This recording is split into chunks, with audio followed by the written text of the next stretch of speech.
বিগত দিনে আওয়ামী লীগ সরকার বাংলাদেশের ছাত্রছাত্রীদের ভবিষ্যৎ নষ্ট করে দেওয়ার একটি পরিকল্পনা করেছিল।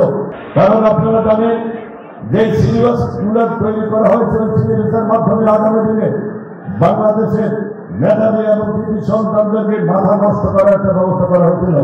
ম্যাট্রিক ইন্টারমিডিয়েট এই সরকার এমন অবস্থা করেছে সিলেবাসে ক্লাস 1 থেকে ইন্টারমিডিয়েট পর্যন্ত বাংলাদেশের শিক্ষার ব্যবস্থাকে মেরুদণ্ড ভেঙে দেওয়ার ভারতীয় আধিপত্যের সম্প্রসারণবাদের বিরুদ্ধে চক্রান্তের শিকার হয়ে শিক্ষা ব্যবস্থাকে ধ্বংস করার একটা শেষ পর্যায়ে ব্যবস্থা করা হয়েছিল।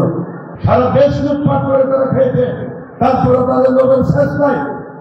একটা শিক্ষা প্রতিষ্ঠান দাঁড়ায় গেছে ছাত্রছাত্রীদের অনুদানে সে শিক্ষা প্রতিষ্ঠান চলে, সেখানে হচ্ছে না, সেটাও তারা লুটপাট করেছে। হাসিনাকে এদেশের যত মায়ের মুখ খালি করেছে, যত অত্যাচার নির্যাতন করা হয়েছে, ৬২ লক্ষ বিএনপি নেতা কর্মীর বিরুদ্ধে মিথ্যা মামলা মোকদ্দমা দিয়ে দীর্ঘদিন কারাগারে রাখা হয়েছে, এই হলো হাসিনার নমুনা।